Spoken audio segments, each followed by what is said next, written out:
Tiago na espada, mas os historiadores, os teólogos mais antigos dizem que ele foi decapitado. Tomé morreu atravessado por uma lança. E o último, que foi João, a história diz que João foi o único apóstolo que não foi morto. A história diz que o rei mandou jogar ele dentro de um tacho de azeite fervendo, e ele conseguiu sobreviver de maneira milagrosa. Eu acho que eles devem ter o rei deve ter perguntado a gente, mas por que jogou ele dentro do tacho de azeite e o homem não morre? Eu acho que por mim ele deve ter falado assim, é porque o azeite que está aqui dentro é mais quente do que o azeite que está de fora. Ele não morreu.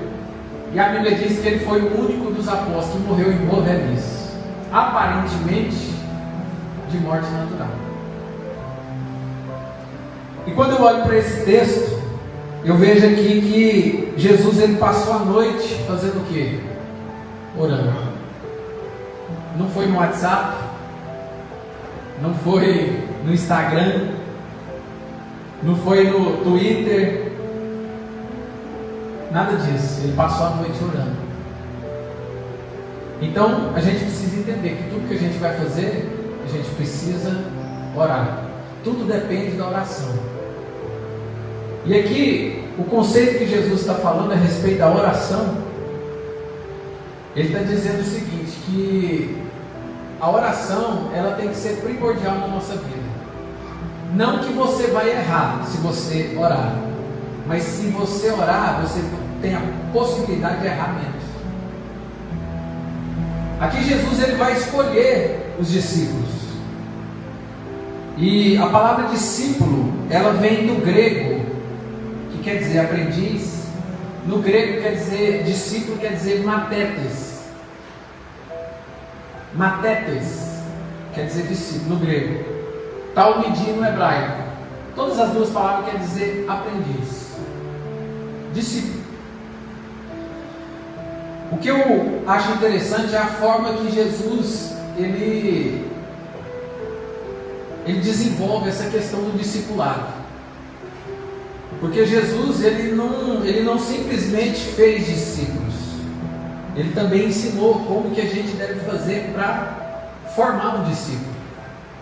Porque Jesus ele teve influência em Nazaré, onde ele cresceu, ele recebeu influência. E a influência que ele recebeu, na época que Jesus, eu vou explicar bem rapidinho que Jesus, até a gente chegar aqui, na questão do discípulo.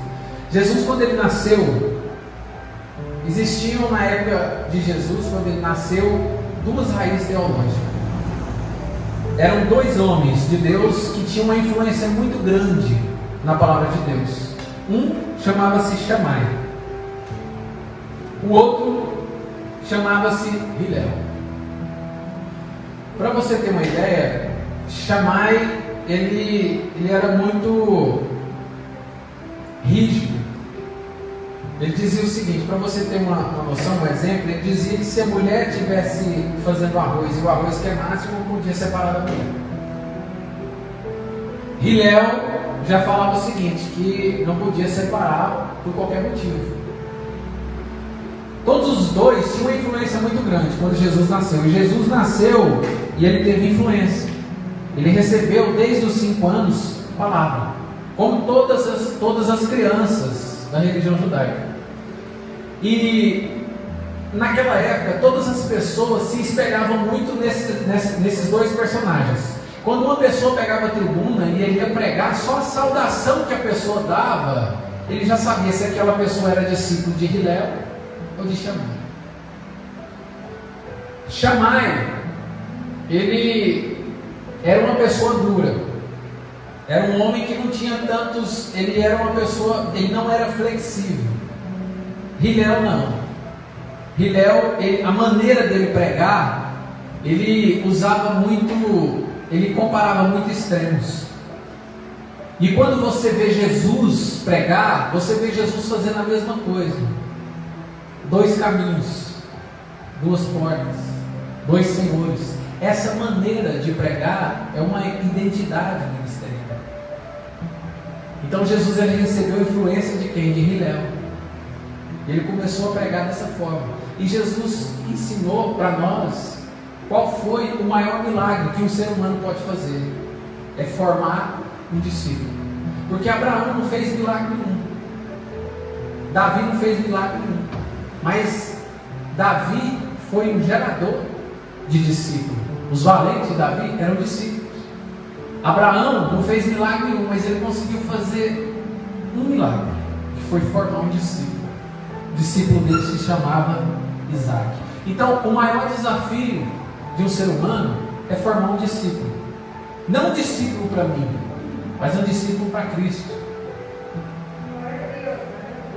Tem o professor Shedd, Felipe Russell Shedd, ele fala o seguinte: Jesus nunca mandou você formar discípulo para você, é formar para Ele. Então, todo discipulador não pode exercer sobre o seu discípulo opressão, mas projeção. Eu vou repetir para você matar. Todo discipulador, ele não pode exercer sobre o seu discípulo opressão, mas projeção. Jesus ensinou isso. Por isso que Jesus falava assim: ide por todo mundo, pregar o evangelho. Porque Jesus ele não oferecia, ele não exercia opressão. A pessoa dizer: não, você é meu discípulo, você é minha ovelha. Não, isso é opressão. O verdadeiro líder, o verdadeiro pastor, ele não oferece, ele não exerce opressão, mas ele exerce projeção. Meu pastor no Brasil, o bispo Abigail, Carlos de Almeida, ele chegava na igreja e ele falava assim, ele já tinha jubilado, tudo, já está com quase 80 anos, e ele chegava na igreja, ele só sentava na cadeira dele e esperava a mesa apostólica. E às vezes pessoas perguntavam: pastor, mas o senhor nem precisa vir na igreja, por que você vem? Eu falei: não, porque eu amo estar na casa do Senhor. Em segundo, eu amo estar aqui e ficar vendo todos vocês que estão aqui pregando, cantando, tudo que eu fiz, o discipulado que eu fiz com vocês, eu estou vendo que vocês estão gerando fruto. Então o meu desejo não é oprimir vocês para mim, mas é projetar vocês para as nações. Porque o verdadeiro discipulador, ele não fala assim: você é minha ovelha, você é meu discípulo. Não, ele fala assim: você é das nações.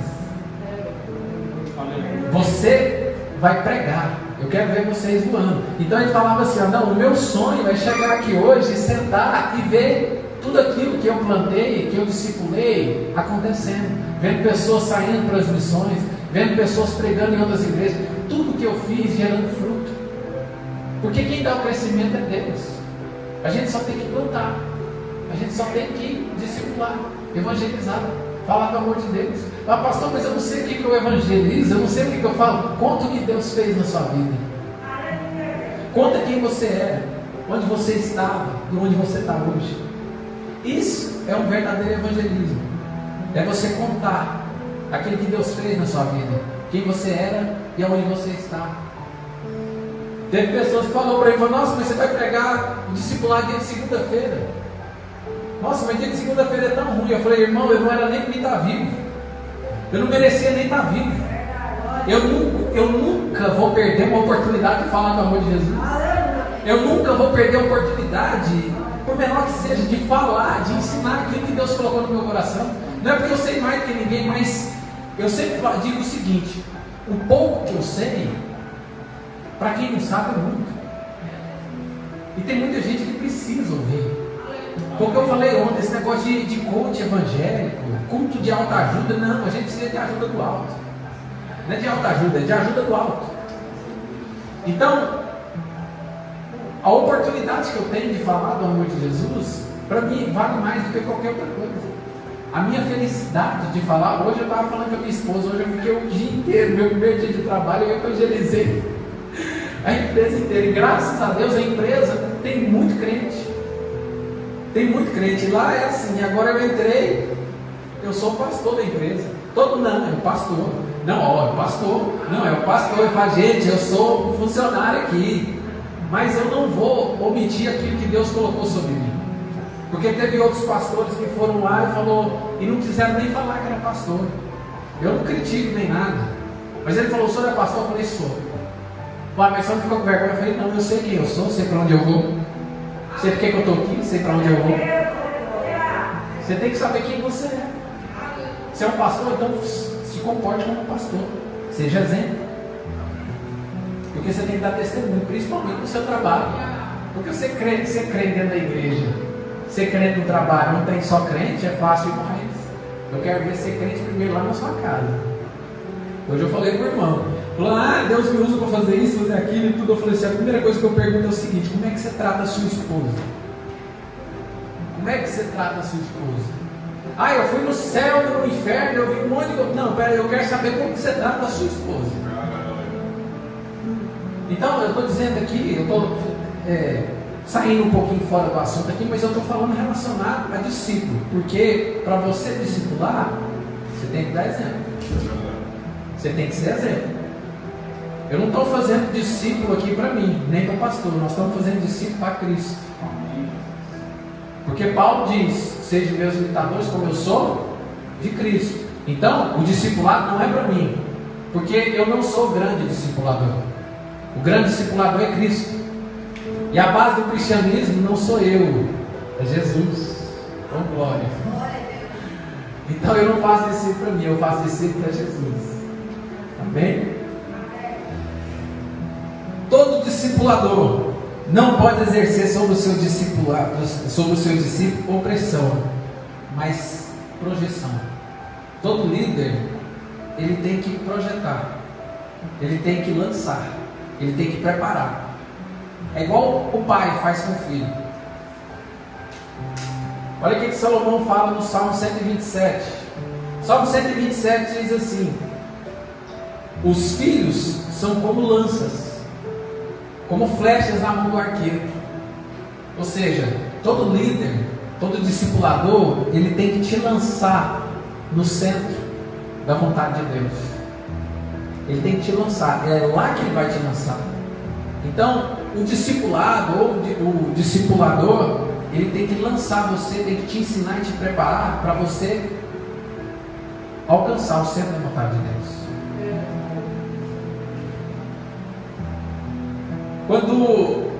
Para você ter uma ideia com relação a discipulado, porque isso é uma maneira pedagógica de Deus nos ensinar também. Quando Arão e Miriam estavam falando contra Moisés, Moisés desceu, chamou eles, colocou cara a cara, mandou um falar na cara do outro, porque Deus é assim, ele não fala nada nas costas, ele fala na cara. Jesus era também, ele fala, você chama você de raça de Bíblia, ele chama na sua cara, ele não chama longe. A qualidade de Jesus era essa, que ele tinha para falar, ele falava na cara, ele não falava nas costas. E essa maneira pedagógica de Deus nos ensinar, ele fez também com Moisés. Ele chamou os três, Arão, Miriam e Moisés, colocou um na frente do outro. Miriam ficou coberta de lepra na hora. E aí o que aconteceu? Moisés falou assim, o acampamento precisa seguir, a gente precisa continuar a viagem. Deus falou assim, Moisés, você é discipulador, você não pode sair e deixar ninguém para trás. Então Miriam vai ficar 7 dias até ela ser curada. Depois você coloca ela na arraial e segue viagem, porque você precisa projetar o povo o centro da minha vontade. Você não pode largar ninguém para trás. Você tem que discipular, você tem que ensinar, você tem que corrigir com amor, porque amor é diferente de passividade, né? Tem gente que fala assim, não, eu não vou falar porque senão vai machucar o irmão. Não se esqueça que o amor, ele corrige e disciplina. Onde não tem correção, não tem disciplina, não tem amor. Então a gente tem que saber se separar. Então Moisés, ele disciplinava com amor, ele ensinava. Então a questão do discipulado, ele envolve toda essa característica de preparação, de aprendizado, para depois você ser enviado.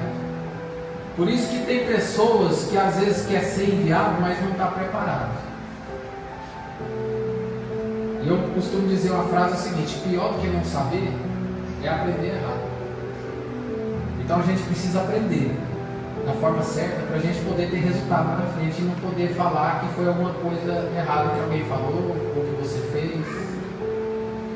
Então aqui Jesus, vamos voltar aqui para o texto. Jesus, a Bíblia diz o seguinte: que aconteceu naqueles dias que subiu ao monte a orar e passou a noite orando. E quando já era dia, chamou para si os seus discípulos e escolheu 12 deles, que depois vieram se chamar apóstolos. O que eu estava dizendo, a questão do conceito da oração.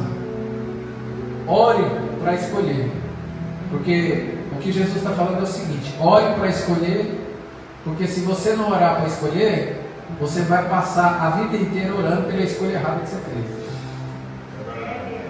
Eu vou repetir: se você não orar para escolher, você vai passar a vida toda orando pela escolha errada que você fez. Se você optou em fazer uma escolha precipitada para casar, precipitada para namorar, precipitada para qualquer coisa, então você vai gastar muito mais tempo orando por conta da escolha errada que você fez. Então, antes de escolher, ore. Não que você vai errar. O que Jesus está explicando aqui é o seguinte: se você orar, a chance de você errar é menos. Porque Jesus passou a noite inteira orando. E ele escolheu 12. E dentro dos 12 tinha o Judas. Ele está dizendo o seguinte: não que você não vai errar, mas se você não orar primeiro, a chance de você escolher 12 Judas é maior. Porque Jesus está falando aqui que ele ficou a noite inteira orando, então escolheu um Judas. Se ele não orasse, ele tinha escolhido 12. Essa é a grande diferença. Então, o que a gente precisa é o quê? Orar. Orar para escolher, para a gente saber escolher. E aqui Jesus escolhe 12. Aqui ele está mostrando para nós um princípio. O princípio é: existia uma multidão. Dentro dessa multidão existia uma multidão de discípulos. E dentro dessa multidão de discípulos, ele tirou 12. Isso é um princípio. Átrio, lugar santo e santíssimo. Ou seja, Jesus está falando que ele é o Cristo da multidão. Ele é o Cristo da multidão de discípulos. E ele é o Cristo só dos 12. É você que tem que identificar em que nível você está. Se você está no meio da multidão, se você está no meio da multidão de discípulos, ou se você quer ser escolhido a dedo.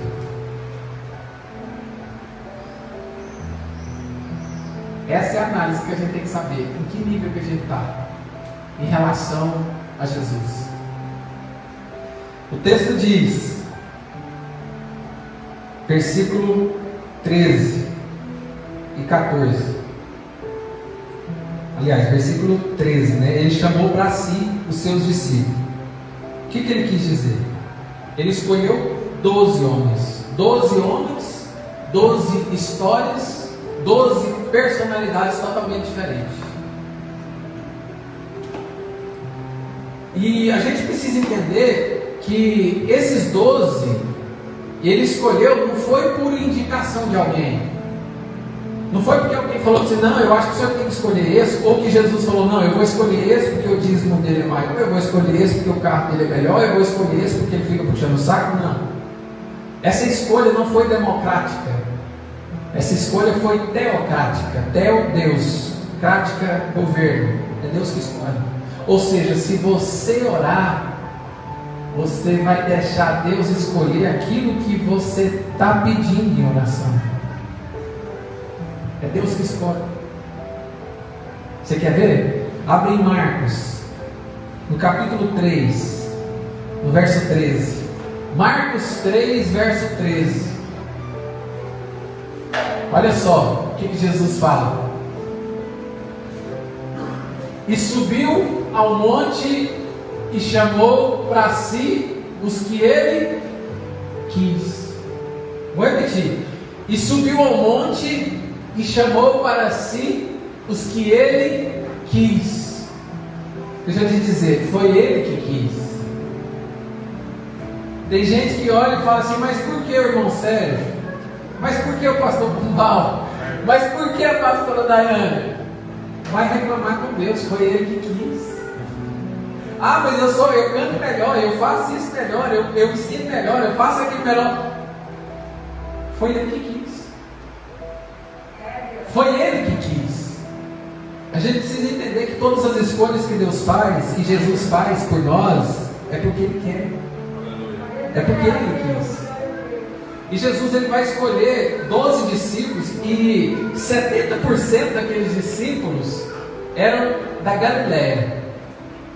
E a Galileia era um lugar que não era bem visto. Era um lugar que ninguém gostava. Era um lugar discriminado pela sociedade. Vamos dizer na linguagem dos dias de hoje. Era um lugar discriminado. Todas as pessoas que eram da Galileia não eram bem recebidas, não eram bem vistas pelas pessoas. E Jesus pega e escolhe 12 pessoas. 70% deles, era da Galileia. Jesus escolheu os 12. E Ele não escolheu pessoas perfeitas. Ele fez questão de escolher da Galileia. Sabe por quê? Ele falou, Jesus deve ter pensado o seguinte: se eu escolher perfeito, a glória vai ser deles, não vai ser minha. Então eu não quero ouro, porque ouro já tem milho próprio. Jesus pega cobre. Sabe por quê? Porque cobre, quem olha cobre e vê o brilho, pensa que é ouro. Então o grande desafio de um discipulador não é pegar ouro, é pegar cobre, polir ele e fazer brilhar. Esse é o papel do discipulador. Jesus é o grande discipulador. O que ele fez? Ele não pegou ouro, porque hoje eu tenho brilho pobre. Ele fez o que? Ele pegou cobre. Pessoas que ninguém dava nada, pessoas discriminadas. Pegou pessoas, cobre, para ele polir e fazer brilhar. Porque quem olhar vai pensar que é ouro. Jesus ele pega pessoas que ninguém dá nada. O preconceito na Galileia era muito grande.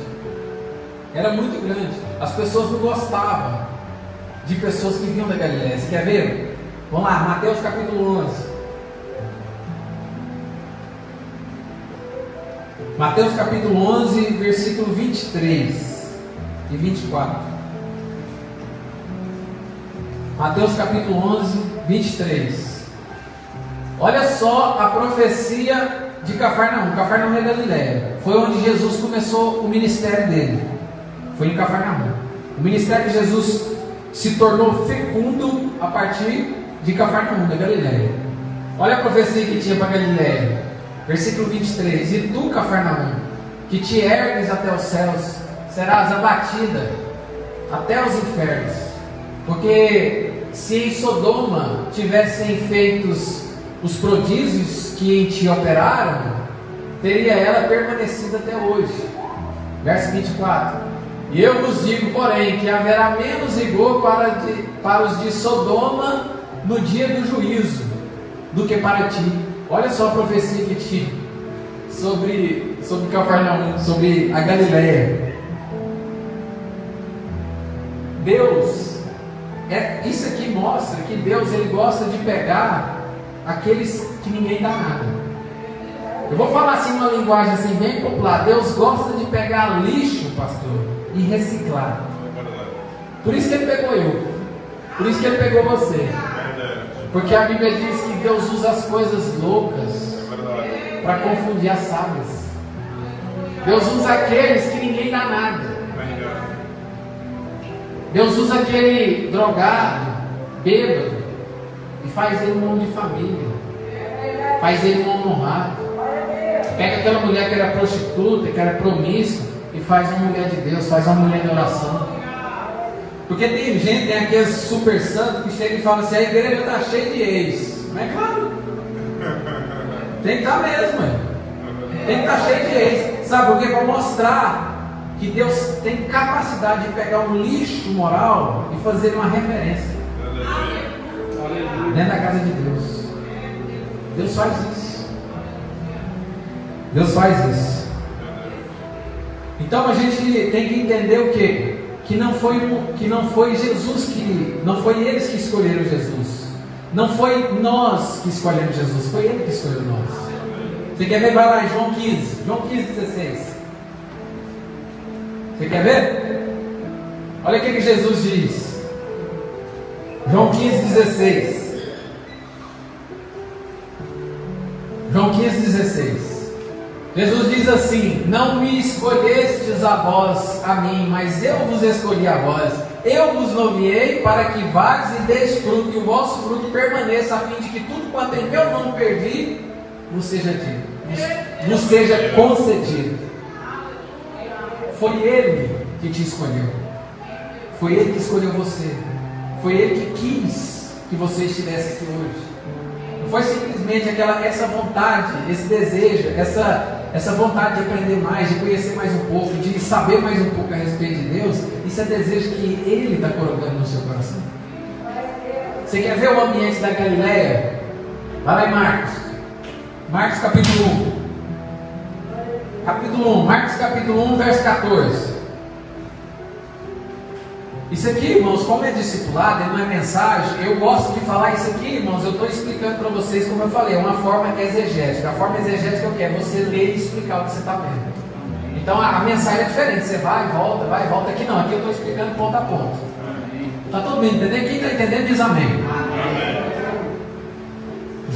Marcos capítulo 1, verso 14, olha lá. E depois que João foi entregue à prisão, veio Jesus para onde? Para Galileia, pregando o evangelho do reino de Deus. Põe o versículo 16. E andando junto do mar da Galileia, viu Simão e André, seu irmão, e lançaram a rede ao mar, pois eram pescadores. Vai no verso 28. Olha o que está dizendo no verso 28. E logo correu a sua fama por toda a província da onde? Da Galileia. Ele gostava de gente que ninguém dá nada. Ele fez questão de ir para Galileia. Ele fez questão de ir para Galileia. Ele não se importou com o que as outras pessoas estavam falando. Jesus, todas as vezes que ele escolhe alguém, que Ele chama alguém, Ele também te ensina várias coisas a respeito disso. Coloca lá, João 7. João 7,40.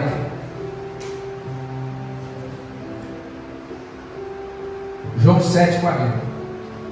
A Galileia, o povo todo mundo ficava questionando as pessoas que vinham da Galileia. Eles não gostavam da Galileia. Então eles questionaram até Jesus.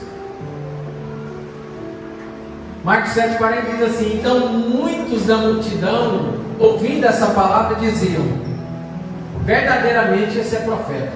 41. Outros diziam: este é o Cristo. Mas diziam outros: vem pois o Cristo da Galileia. Olha que você vê o preconceito. 42. Eles estavam questionando: vem pois esse Cristo da Galileia? Porque da Galileia, para eles, não era só gente que não era nada. 42. Não diz a Escritura que o Cristo vem da descendência de Davi e de Belém, da aldeia de onde era Davi? Eles estão questionando, falando o seguinte, falando assim: não, mas esse Cristo que você está falando vem da Galileia? Eles estão questionando o ministério, eles estão questionando Jesus, falando de Jesus, falando assim: não. Só que o que eles não entenderam era o seguinte: ele não vem da descendência de Davi, ele não é de Belém. Jesus nasceu onde? Em Belém. Mas ele foi criado onde? Em Nazaré. Galileia. Ou seja, ele fez questão, pastor, das pessoas entenderem que ele era da Galileia. Porque essa profecia se cumpriu. Ele nasceu em Belém, mas ele fez questão das pessoas entenderem que ele era da Galileia. Ele não fez questão de falar: não, o Cristo vai vir do melhor lugar. Não. Ele não fez questão nenhuma. Ele fez questão deles entenderem que ele era da Galileia. É isso que me deixa apaixonado por Jesus. É essa maneira que Ele faz. Deus sempre vai escolher quem a gente não escolheria. Aí eu te pergunto, depois de tudo isso, você escolheria alguém da Galileia? Ninguém escolheria. Por quê? Porque a profecia que tinha contra a Galileia aqui não ia vir ninguém bom da Galileia, de acordo com as referências bíblicas, com tudo que está acontecendo aqui, com a visão que as pessoas tinham da Galileia. Galileia não era de ninguém, não tinha ninguém que prestava. Quando Jesus morre e ressuscita, ele aparece 10 vezes, mas a última vez, aonde que ele aparece? Abre em Mateus 28. Mateus 28. A última aparição de Jesus para os discípulos. Mateus 28, 16. 16. Está dizendo, e os 11 discípulos, 11 por quê? Porque Judas já tinha se matado. E os 11 discípulos partiram para onde? Para Galiléia, para o monte que Jesus que Jesus lhes tinha designado. O que Jesus estava falando? Que ele já tinha anotado na agenda. Jesus estava, em outras palavras, estava dizendo assim: eu vou encontrar com vocês onde ninguém dá nada. Eu vou me encontrar com vocês onde as pessoas não querem ir. Jesus se encontrou com eles. E o mais interessante é que na hora que os discípulos estão lá no monte, quando Lucas e quando João fala que quando Jesus ele é assunto aos céus, que ele começa a subir, a Bíblia diz que 2 anjos aparecem, dois varões de branco aparecem e falam assim: ó, por que vocês estão olhando para aquele que subiu? Da mesma forma como vocês viram ele subir, qualquer dia desses ele vai voltar. Só que tem um detalhe. Vai lá em Atos capítulo 1. Atos 1:11. Atos 1:11. Olha só, o que eles falam? Atos 1:11. Olha o que eles falam. Coloca no 10. Vamos ler a partir do 10. E estando com os olhos fitos no céu, enquanto ele subia, eis que junto dele se puseram 2 homens vestidos de branco, aos quais lhe disseram: varões, aqui está falando homens, né? Homens, o que? Galileus. Varões galileus. O que ele estava dizendo? Essa mensagem era uma mensagem que quem entendia era só Galileu. Ele falou assim: ó, vocês que estão aqui, vocês que não dão nada, que ninguém dá nada por vocês, é vocês, é por vocês. Esse que subiu, qualquer dia desse ele vai voltar. E ele falou para aquelas pessoas que ninguém dava nada. Ele falou para aquelas pessoas num lugar onde ninguém queria estar. Jesus é assunto ao céu. E ele sobe. E agora eu vou entrar no texto. Eu vou gastar uns 10, 15 minutos, irmãos. Já são 9h15. Eu vou gastar uns 10, 15 minutos para falar de Natanael, porque a Bíblia fala muito pouco dele. Mas eu quero te convidar. Abre em João capítulo 1. João capítulo 1, nós vamos ler a partir do versículo 35.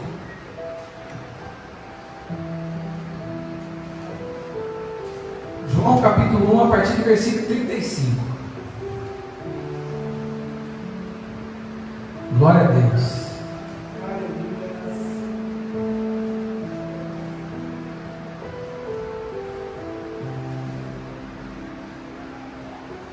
Quem achou diz amém.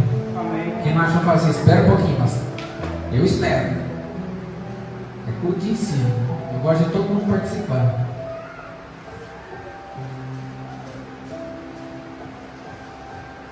Às vezes fica todo mundo caladinho. Você fala assim: nossa, mas eu posso não dar glória a Deus, dar aleluia. Não, eu prefiro que você não dá glória a Deus e aleluia com a boca, mas você aprende o que eu estou falando, do que você dar glória a Deus e esquecer do que eu falei aqui. Amém? Vamos lá. Versículo 35, para a gente não perder tempo. No dia seguinte, João estava outra vez ali, na companhia de 2 dos seus discípulos. E vendo passar Jesus, diz: eis aqui o Cordeiro de Deus. E os 2 discípulos, ouvindo dizer isso, seguiram a Jesus. E Jesus, voltando-se, vendo que eles o seguiam, disse-lhes: que buscais?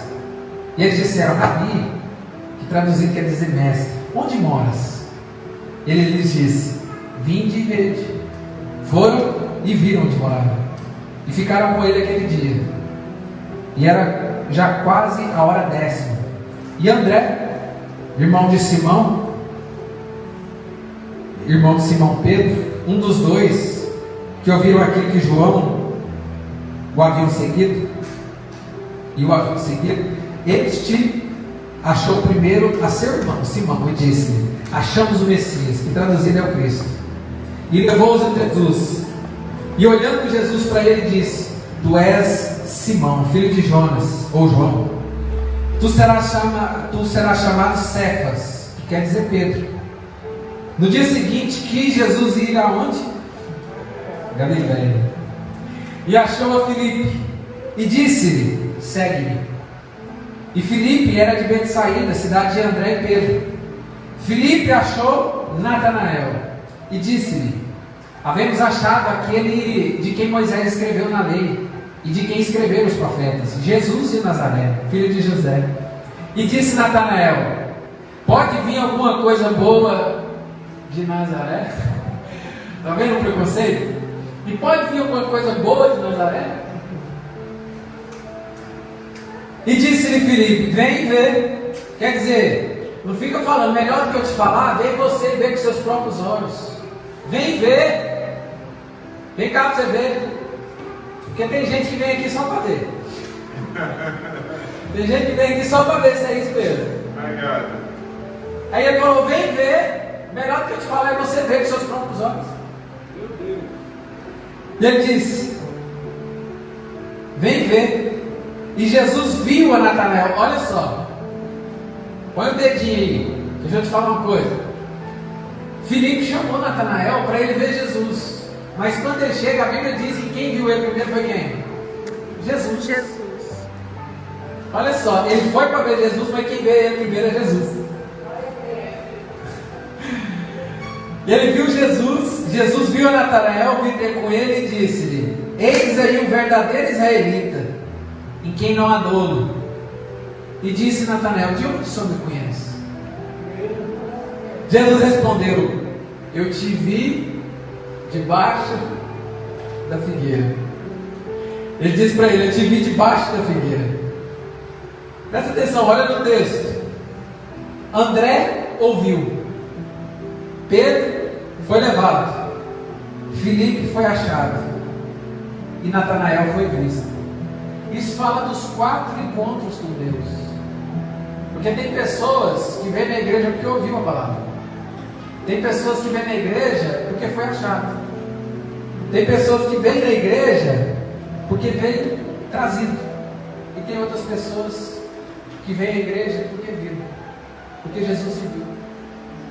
Ou seja, isso fala de 1 Pedro 4,10, a multiforme graça. Não é uniforme, é multiforme. Por quê? Porque Deus se encontra com pessoas de maneira diferente. Cada um tem uma experiência diferente com Deus.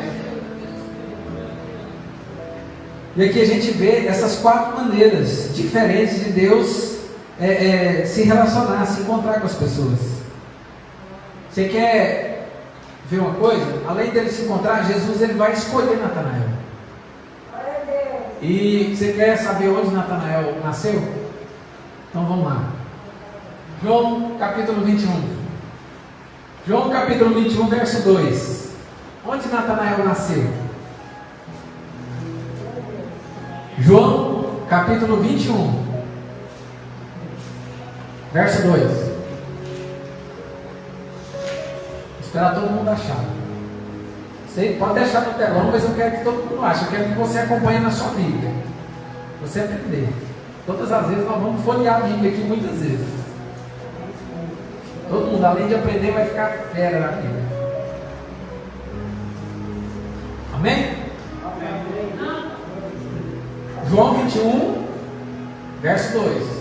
Quem quiser ir circulando onde a gente está lendo, as referências, para depois você gravar, para você escrever, tem uma, assim, isso é pedagógico e é psicológico também. Quando você anota com a caneta na mão, o seu cérebro, ele tem a tendência 70% mais de gravar aquilo que você está fazendo. Então, às vezes, quando você só lê, ou quando você digita no celular, você não tem tanta capacidade de gravar quando você está escrevendo. João 21, verso 2 diz assim: estavam juntos Simão, Pedro e Tomé, chamado Dídimo, e Natanael, que era da onde? Caná.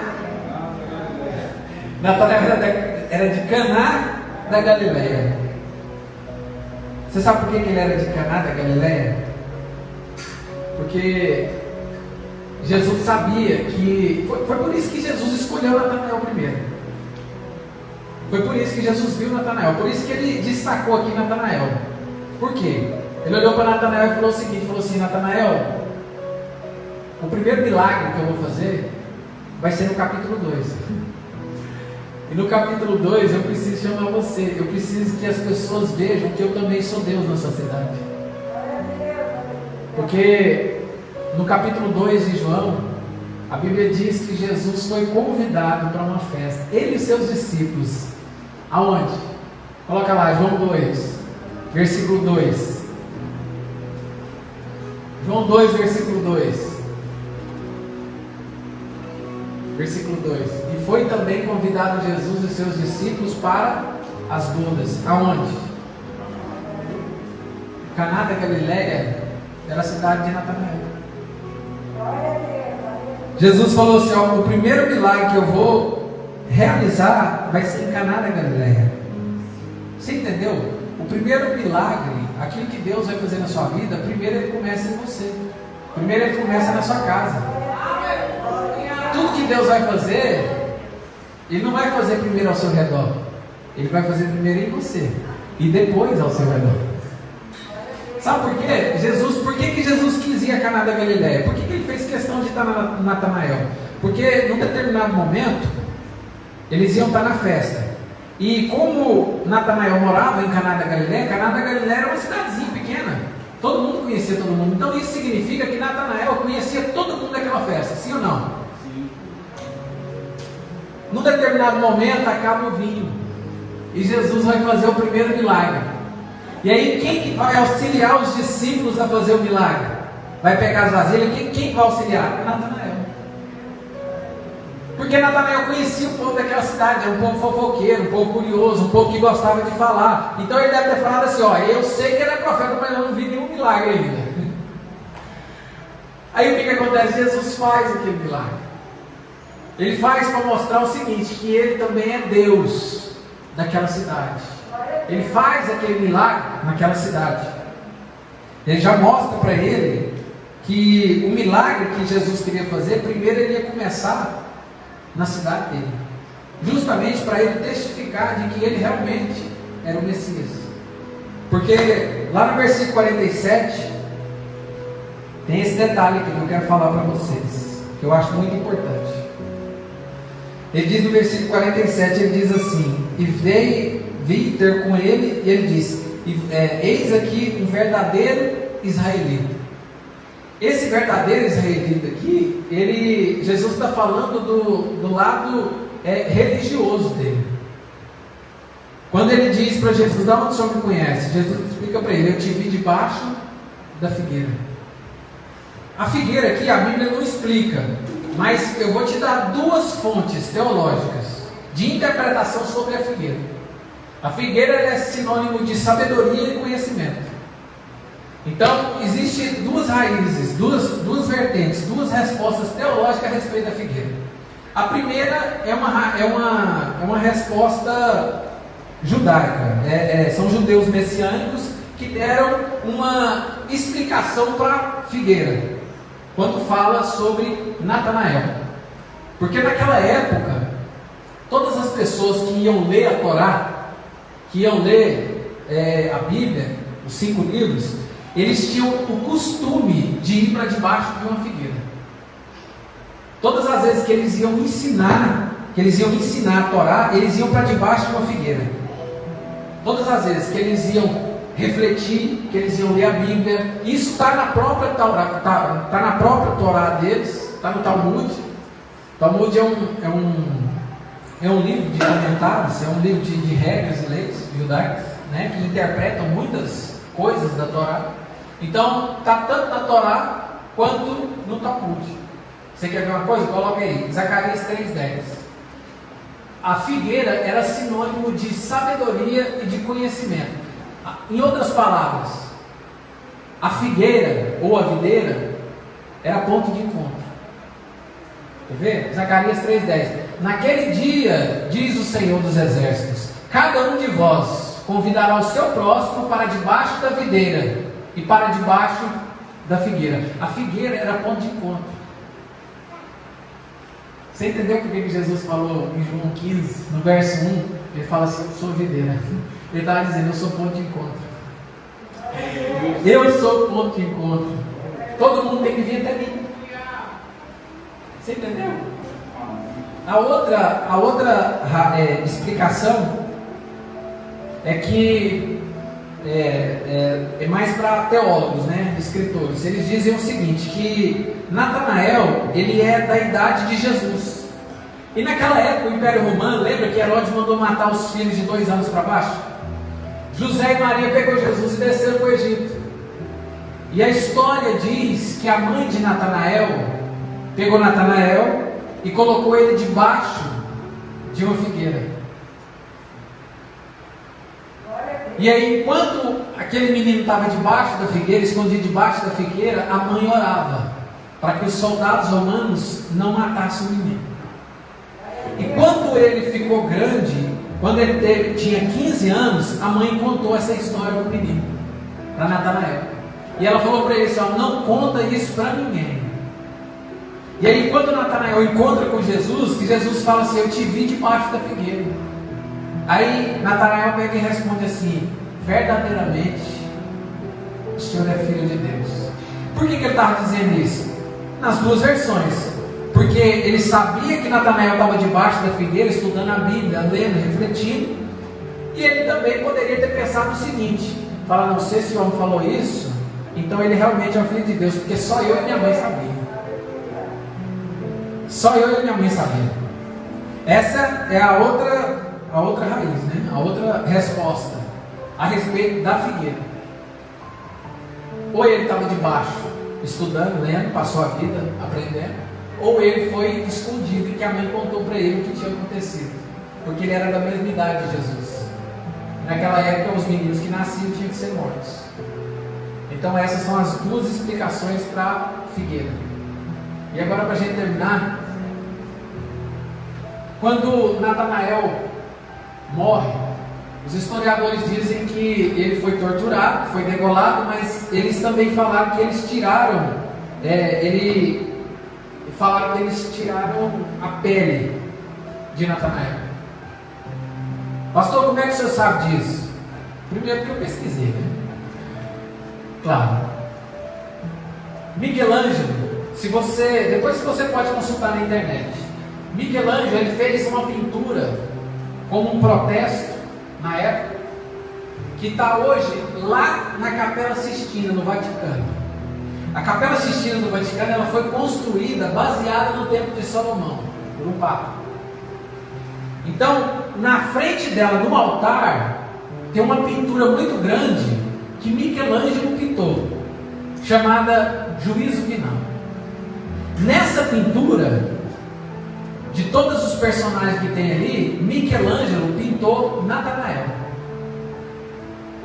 E quando ele pintou Natanael em protesto daquele momento que ele estava sendo perseguido. E lá naquela pintura está Natanael, assim, quase sentado. Eu tenho até foto no meu celular. Ele está assim, meio sentado com uma faca numa mão e segurando uma pele da outra. Isso dá a ideia de que ele realmente foi morto e arrancaram a pele dele. E essa pintura de Michelangelo era um protesto dizendo para aquele povo o seguinte: vocês estão arrancando a minha pele e me matando devagar. Isso era um protesto que ele fez para aquelas pessoas. E aí por isso que Natanael foi pintado, ele aparece destacado nessa pintura de Michelangelo por conta disso. Então, essa é um pouco da história de Natanael. Como eu disse, a Bíblia não conta muita história dele, mas eu acredito que valeu a pena e você aprendeu mais um pouquinho. E agora, para terminar, antes de fazer a oração, o nome Natanael, se quiser anotar, quer dizer: o que Deus deu, ninguém toma. Glória a Deus. Vamos ficar de pé, vamos fazer oração.